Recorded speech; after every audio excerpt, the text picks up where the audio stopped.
कोकणातील प्रत्येक अपडेट जाणून घेण्यासाठी आजच माझे कोकणच्या सोशल मीडिया प्लॅटफॉर्मला लाईक, फॉलो आणि सबस्क्राईब. मध्ये राजकीय वातावरण तापवणारे विधान समोर आले असून आमदार महेंद्र थोरवे यांना सुनील तटकरे यांचेच ऑब्सेशन आहे असा टोला मंत्री अदिती तटकरे यांनी लगावल्यानं नवा वाद निर्माण झाला आहे.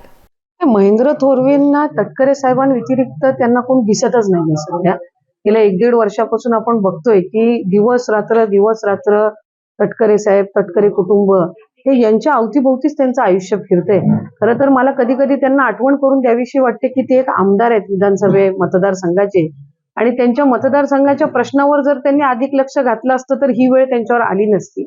त्याच्यामुळे आपल्या मतदारसंघातल्या प्रश्नांमध्ये जसे आम्ही जास्ती वेळ आमच्या मंत्रिमंडळातली जी जबाबदारी आहे, विधानसभा मतदारसंघ आहे, इथं जसं आम्ही लोकांच्या प्रश्नांमध्ये जास्ती आमचं पूर्ण वेळ आम्ही व्यतीत करत असतो, ते महेंद्रजींनी जर केलं तर त्यांच्या बाबतची ही जी सगळी नकारात्मक बाबी ज्या ऐकायला मिळत आहेत मला वाटतं कमी होतील. पण कदाचित त्यांना तटकरे साहेबांचं म्हणजे एक ऑब्सेशन आपण म्हणतो हे तशा पद्धतीचं त्यांचं झालेलं असल्यामुळे कुठे ना कुठेतरी वेगवेगळे खोटे आरोप करणं, मधल्याही कालावधीमध्ये कुठेही जिथेही काही संबंध नाही तिथं तटकरे साहेबांचं नाव घेणं, याचा अर्थ असा आहे की ते बेचैन झालेले आहेत तटकरे साहेबांच्या.